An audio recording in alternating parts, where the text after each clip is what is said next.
Hello everyone, this is a new video and in this video I will solve all the questions of All India Sainik School Entrance Exam 2023.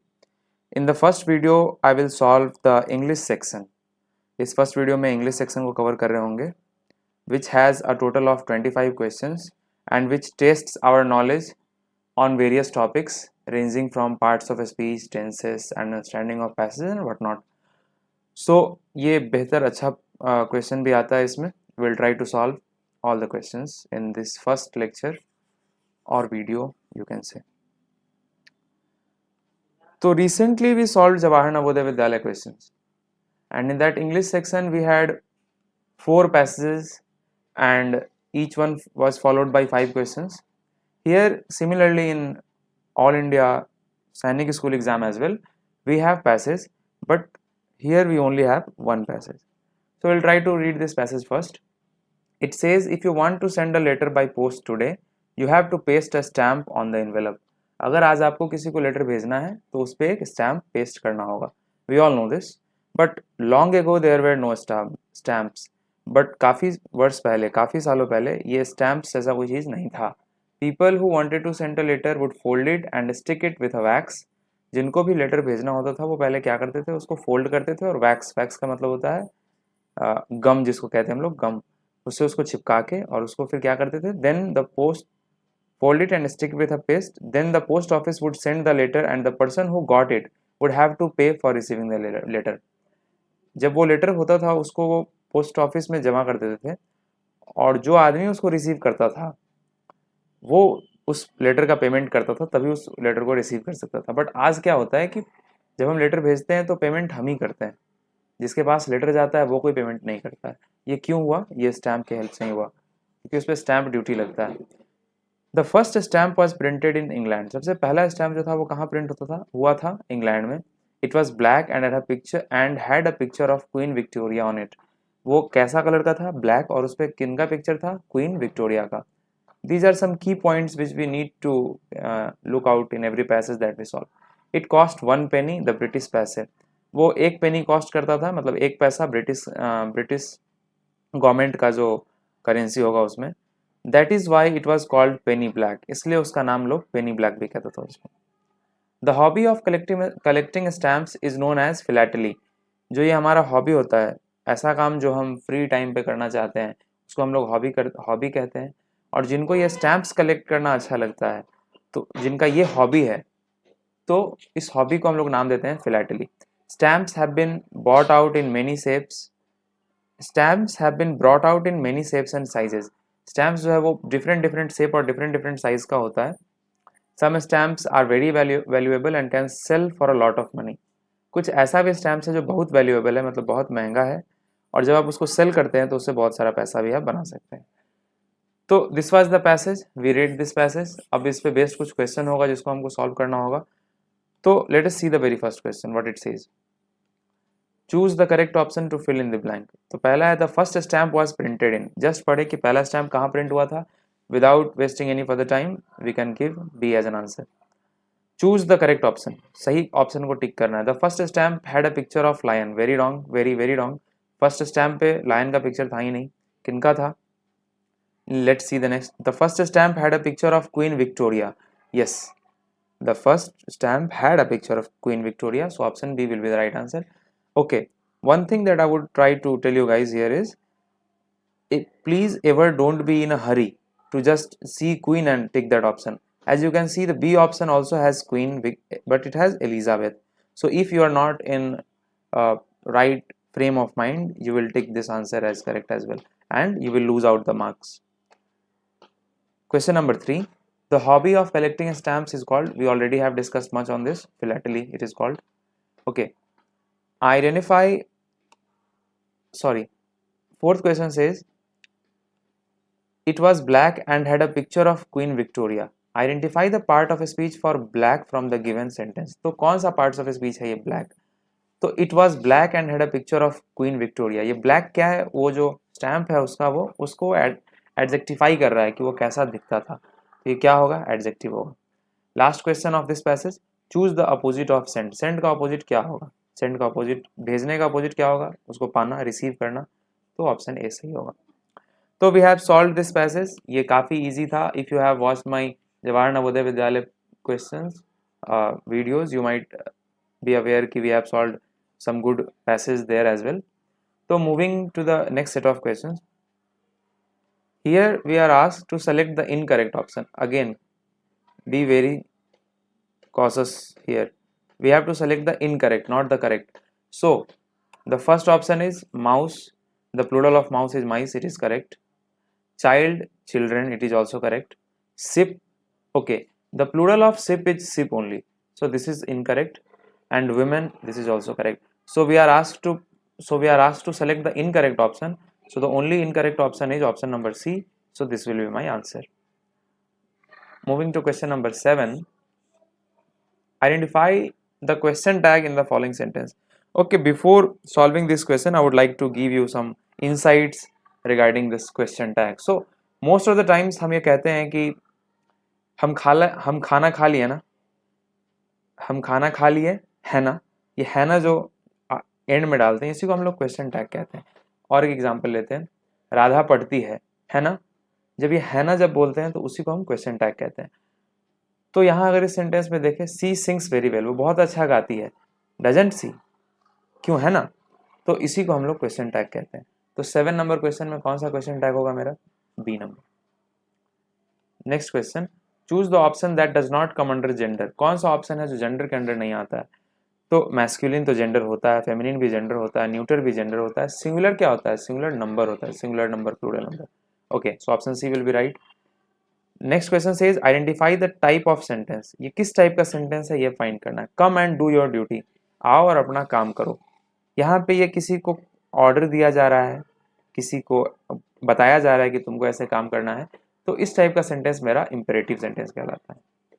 Question number 10 is laughter is the best medicine. Laughter जो है वो बहुत अच्छा medicine है. Identify the kind of noun for laughter. तो यहाँ पे ये वर्ड जो लाफ्टर आया ये कैसा नाउन है? तो लाफ्टर मेरा प्रॉपर नाउन एकदम नहीं, कॉमन नाउन भी नहीं, कलेक्टिव नाउन एक ग्रुप ऑफ पीपल जैसा कुछ नहीं दिखा रहा है, तो एब्स्ट्रैक्ट नाउन होगा. Question number 11 says choose the correct sentence where enough has been used as an adverb. Okay, तो सही सेंटेंस बताना है जहां पे enough वर्ड जो है वो किसकी तरह यूज हुआ है? एडवर्ब की तरह. तो एडवर्ब कहते हैं किसको है? एडवर्ब ऐसा वर्ड होता है जो वर्ब और एडजेक्टिव उन दोनों को क्वालिफाई करता है, उसको एडवर्ब कहते हैं. या तो वर्ब को या फिर एडजेक्टिव को जो क्वालिफाई करता हो उसको हम एडवर्ब कहते हैं. तो पहला देखें, there is enough ink in the pot. यहाँ पे ये एडजेक्टिव की, यहाँ पे ये एडवर्ब की तरह तो नहीं यूज हुआ है. She has time enough to buy the shoes, ये भी नहीं. She was kind enough to help me. अगर इस सेंटेंस को देखें, सी वॉज काइंड इनफ, अगर ये सेंटेंस सिर्फ रहता, sorry not C, why I am reading this wrong, he was kind enough to help me. तो यहाँ जो ही अगर सिर्फ इतना रहता, ही वॉज काइंड, बस ये सेंटेंस रहता, तो यहाँ पे ये काइंड क्या हो जाता? एडजेक्टिव हो जाता. बट उसके बाद इनफ लगा हुआ है, तो ये काइंड को भी क्वालिफाई किया जा रहा है कि वो बहुत ज़्यादा काइंड है कि वो मेरा मदद करेगा. तो काइंडनेस को भी जब क्वालिफाई किया जाए उसी को एडवर्ब कहते हैं. और यहाँ पे ये ऑप्शन नंबर सी सही होगा. Pardon my mistakes that I am doing along the way. Question number 12, from the following select the most appropriate option in the following. यहाँ पे मोस्ट अप्रोप्रिएट ऑप्शन क्या जाएगा इस जगह पे? तो बहुत सारा जो ये ऑप्शन में दिया हुआ ये सब क्या है? मेरा कलेक्टिव नाउन है. तो शिप्स के साथ वी ऑल नो कि फ्लीट जाता है, तो अ फ्लीट ऑफ शिप्स होगा. Next question is select the sentence with correct order of words. कौन सा सेंटेंस है जिसमें सही ऑर्डर ऑफ वर्ड्स दिख रहा है? तो बेसिकली ये जम्बल्ड हो सकता है, इसमें जो सबसे सही तरीके से लिखा गया है, जो ग्रामेटिकली साउंड है, वही सेंटेंस मेरा सही होगा. तो पहला देखते हैं, call each other with the mice repeating calls. Very wrong, कुछ मीनिंग नहीं है. The mice call each other with repeating calls, ये बिल्कुल सही है, बट हम अभी होल्ड करेंगे, बाकी ऑप्शंस को देखेंगे. The mice call repeating calls with each other, नहीं, सही नहीं है. The mice repeating calls with each other, ये भी गलत है. तो ऑप्शन नंबर बी मेरा सही होगा. Moving to question number 14, select the correct option to fill the blanks. Do not disturb me, I dash my work. मुझे परेशान मत करो, I am doing my work. I am doing my work, this will be right. Next question, identify the adverb. इसमें adverb बताना है. तो she read the answer twice, वो answer को पढ़ी कितनी बार? 2 बार, तो ये ट्वाइस जो है वो कैसे यूज हुआ है, adverb of number. If you know adverb and you have some understanding of that, you would know कि ये ट्वाइस वर्ड जो है वो एडवर्ब ऑफ नंबर कहलाता है। Question number 16, choose the option that is opposite to brave, opposite not similar, तो opposite बताना है ब्रेव का, तो ब्रेव का ऑपोजिट क्या होगा, कावर्ड, कावर्ड का मतलब होता है डरपोक, सही है बिल्कुल। क्लेवर नहीं होगा, सेमफुल नहीं होगा, करेजियस भी नहीं होगा। तो अभी तक हम लोग कितना क्वेश्चन सॉल्व करें, we have solved questions ranging from 1 to 16. Still we are left with a few questions which we'll see in the next slide only. So let me zoom this first.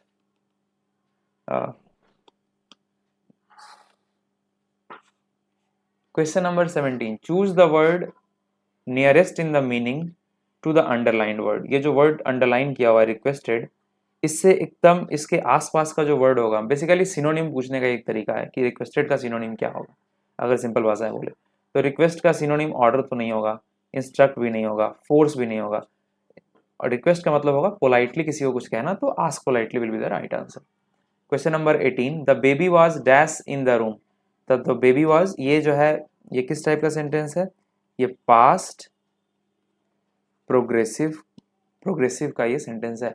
तो वी नो कि past progressive में जो rule होता है वो होता है subject plus was slash were plus verb का फोर्थ फॉर्म प्लस ऑब्जेक्ट। तो द बेबी यहाँ पे सब्जेक्ट की तरह आ चुका है, द बेबी के लिए वॉज भी लग चुका है, तो वर्ब का कौन सा फॉर्म जाएगा, फोर्थ फॉर्म, तो फोर्थ फॉर्म कौन सा है, स्लीपिंग, तो ये मेरा आंसर सही होगा।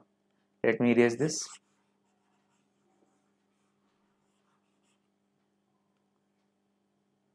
Question number 19. Question number 19 is choose the correct option to complete the idiom given below. नीचे जो idiom दिया हुआ है इसमें कौन सा वर्ड जाएगा जो इसको कंप्लीट कर देगा। ऐसे क्वेश्चन में you must be aware of good number of idioms.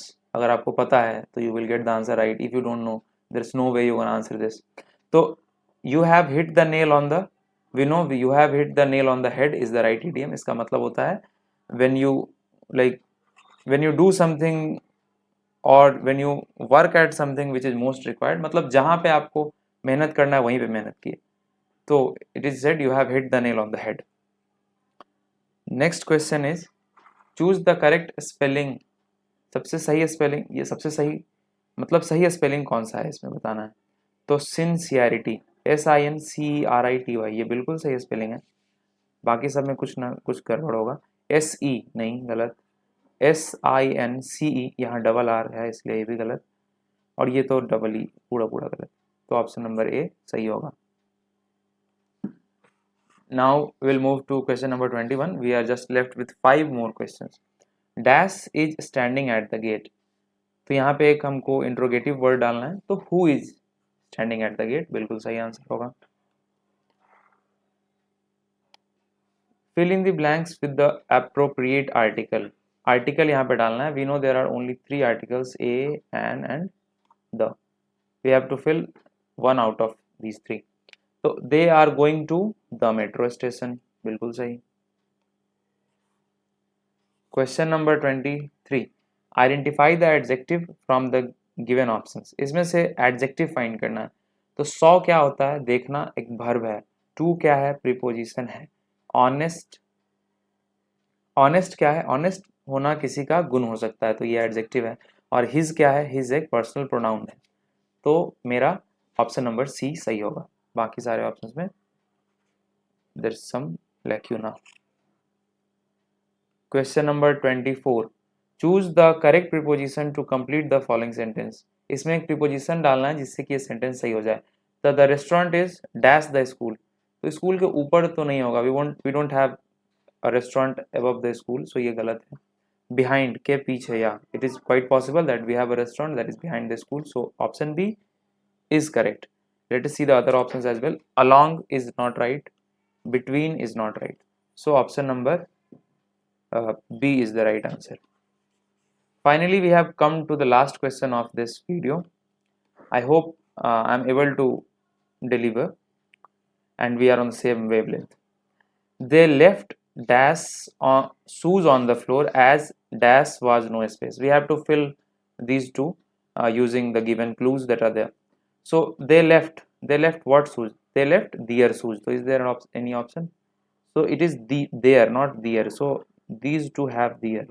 So out of B or D, we will have one answer as the correct one. So they left their shoes on the floor as what? There, as there was. So option number B will be the right answer, and this D won't be right. So finally we have solved all the questions of this page as well, and I hope I would have been able to make sense.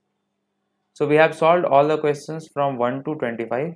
In the next video or set of videos, I will try to cover the rest of the sections that are asked, which are maths and reasoning. Thanks a lot. Till then, keep learning.